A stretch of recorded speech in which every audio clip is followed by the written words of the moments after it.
Hello again, everyone. Welcome to another edition of Vandalia By The Way. My name is Rich Hopkins. I'm the communications manager for the city. And on today's program, we are going to talk about all things summer. We'll check in with the Cassel Hills Swimming Pool, find out how those pools' weekend grand opening went. We'll also check in with the Vandalia Butler Chamber of Commerce, where plans are underway for this season's Taste at the Crossroads. But our first stop today is here on a gorgeous day at Seeger Park. Now, things are quiet now, but plans are underway for the second season of the Vandalia Community Farmers Market. And organizers are telling me that the same things that made last year's season a runaway success are all going to be in place again this year. Seeger Park was the place to be in 2013 as folks from far and wide made it a point to make a weekly stop at the Vandalia Community Farmers Market.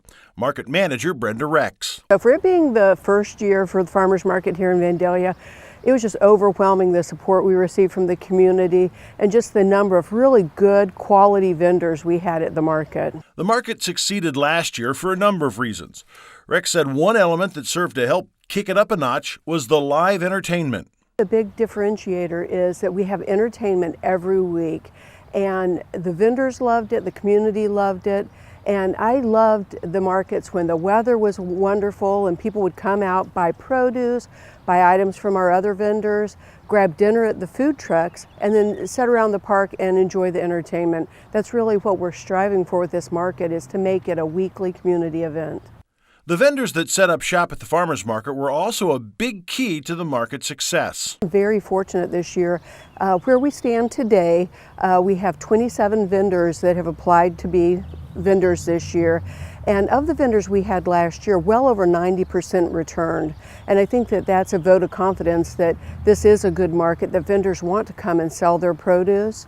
And so we're looking forward to having all those farm vendors back, the arts and craft vendors, and food truck vendors. Rex says the market tries to include a little something for everyone, and that includes the younger members of the community. We're also trying to have kids' activities every week at the market. Last year we were very hit or miss about that, but this year we're trying to make a better effort to make sure we have something for the kids every week. Once again, the Vandalia Community Farmers Market runs from June the 13th through September 26th, from 3 o'clock in the afternoon until 7 at night.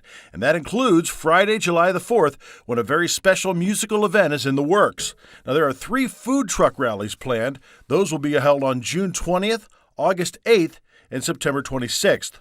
For the latest information, check out the Farmers Market on Facebook or online at vandaliafarmersmarket.com.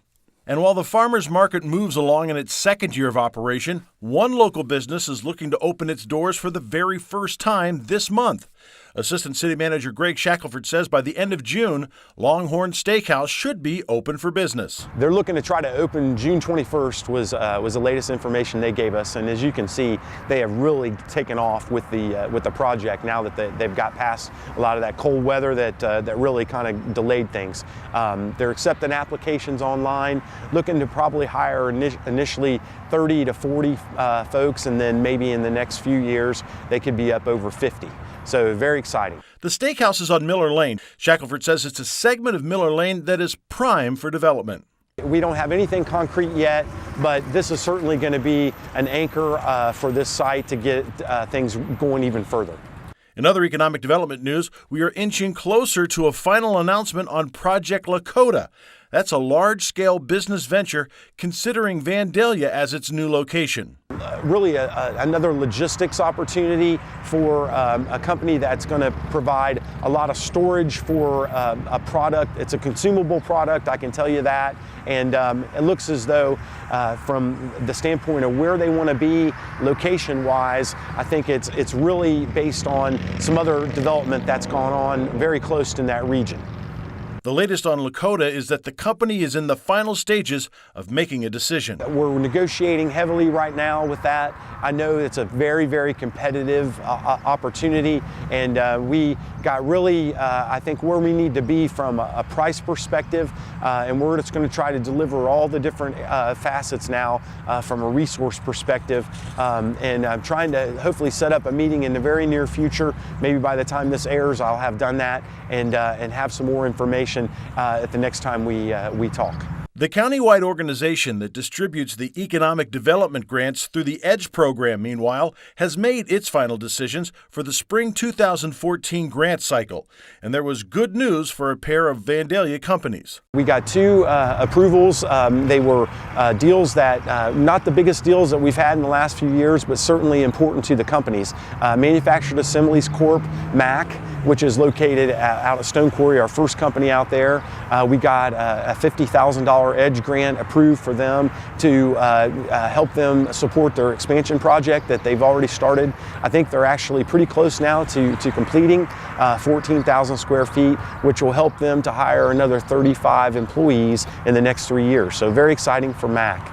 And then also over on Brown School Road, there's a company called Integrated Procurement Technologies, which is a distribution warehouse for a lot of military supplies, and they're looking to double their space. They've got a 5,000 square foot facility. They're going to expand and grow to the lot just to the north, and it's not a lot of employees, but for them it's very significant to keep about 15 employees, and they'll probably hire another 3 in the next 3 years. Road projects have been a big part of Vandalia summers for the past several years, as the city's road resurfacing program looks to smooth out some local bumpy roads. According to Public Works Director Rob Cron, the project is already underway for this year. They've started the concrete portion of our roadway projects for the summer. We come through, we repair the bad curbs and sidewalks prior to the resurfacing. Actually, just in late May, we awarded a contract for our paving company, so they should be getting in here right behind the concrete guys. Plans call for 21 different streets to get the resurfacing treatment this summer, with concrete work and a fresh layer of asphalt all a part of the plan. Now, one thing homeowners won't see for this work, though, is an assessment bill. One great thing about this project is through our safe and stable levy, we are able to pick up all the costs of this, so none of the improvements to the concrete or anything are assessed to the property owners. The other big project taking place this summer on Vandalia roadways is a street widening project on Dixie Drive. But the time is finally here about for the Dixie Drive projects to be starting. You're going to see that work beginning pretty soon. The utility companies, DP&L, Vectren, AT&T, and the like have been out there relocating their facilities to accommodate the new roadway. So the project will be awarded by ODOT in May and beginning probably June, July. It'll be next year before that project is officially complete, which means local drivers are going to have to get used to navigating Dixie Drive with some lane closures in effect. During the Dixie Drive projects, the traffic will be maintained in 2 directions. It will be narrowed down to 1 lane each way while the work is going on to accommodate the work and allow them guys to work safely out there. So we ask that you drive safe through there, slow down when you see the orange barrels and the construction workers out there, that it'll help them move along as quickly as they can. And while crews continue preliminary work on Dixie Drive, the prep work is all finished for the grand opening of Cassel Hills Swimming Pool. The pool opened for the first dates of the season over Memorial Day weekend, with hundreds of folks stopping by to get their swim on. The neighborhood pool isn't looking to change its formula for success this year, but Aquatic Supervisor Steve Trick did say longtime patrons will notice that a change made last year will stay in effect for this year as well. Patrons will again be allowed to bring their own food and drink inside the gates. That's probably the biggest new thing, at least for me. So yes, food and beverages are permitted in the pool area. We just ask that they, of course, clean up after themselves. No glass objects in the pool area. The pool is open now through the end of summer. And while we're talking about summer, we have to talk about one of the biggest events of the hot weather season. Work nearly complete in the planning for the 2014 Vandalia Star Spangled celebration. Parks and Recreation Superintendent Jeff Kreil says this year's July 3rd blowout will be spectacular. We are underway with all the preparation for Thursday, July 3rd, the Star Spangled celebration. We're really excited about it. Musical entertainment this year comes from a local band, the Broken Lights, which includes 2 band members from Vandalia. They'll play between 7 and 8 o'clock. From 8 to 9, we'll have the Vandalia's Got Talent winners. They'll be doing their thing from 8 to 9. And then at 9 o'clock, the Broken Lights comes back on to play until 10. And at 10 o'clock, when we'll have the fireworks. Crowell says the Star Spangled celebration begins at 7 when most of the food vendors on hand begin selling their products. He says the goal of organizers is to make the event something the entire family can enjoy. It is a great family event. Obviously out at the sports complex, there's a lot of space for kids to play and families to gather and do their great family things that they love to do. We'll have several vendors again this year. Everybody's been very happy with the Lions Club's hamburgers and brats and different goodies that are there for families to enjoy. While it's co-sponsored by the City of Vandalia and Butler Township, many local businesses also support the Star Spangled celebration. As usual, the Vandalia community steps up. Sponsors like Bo Townsend Ford, Bo Townsend Nissan, Joseph Toyota out by the airport, Smedley Chevrolet, the Ohio National Guard, Digital Cowboy, and as always, Fifth Third, they all step up and do a great job by sponsoring to have this program for Vandalia. Another group of local businesses are hoping you'll be hungry come June 24th.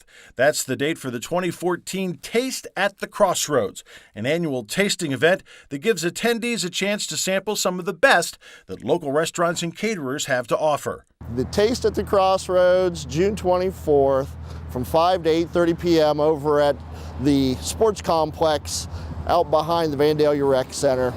We're going to have 20 area restaurants and caterers out with us this year. We're going to have 6 varieties of Dayton area craft beers available for tasting, wines from the Liquor and Wine Warehouse. It's going to be a fabulous event. For the second year in a row, the event will be held at the Vandalia Sports Complex.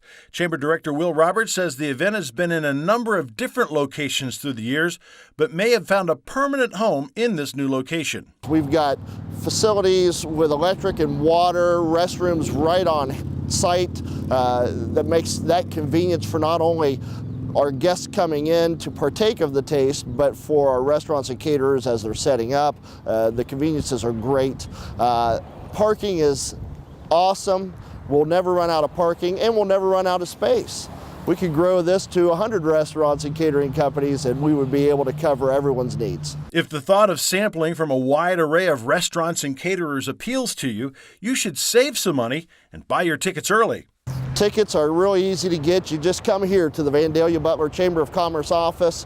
We've got tickets available. They're $12 if you get those in advance, $17 at the gate. Now with that, we also have the opportunity in a couple outlying areas such as Abbey Credit Union and a few others that you can get your tickets there as well while you're out doing your regular day-to-day shopping and excursions. Robert says every effort is made to keep the Taste at the Crossroads an event the entire family can enjoy. You can make it a family event. That's really what we're trying to do here. Bring the recognition to our area restaurants, recognize an opportunity, a night out with the family at a relatively inexpensive price. Our final stop today in this tour of summertime activities within the city of Vandalia is here at the Cassel Hills Golf Course.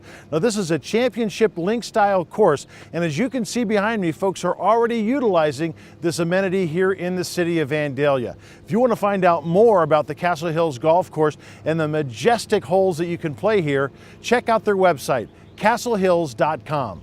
That's going to do it for this edition of Vandalia By The Way. I hope you make it a terrific summer. I'm Rich Hopkins. Thanks for watching, and we'll see you next time.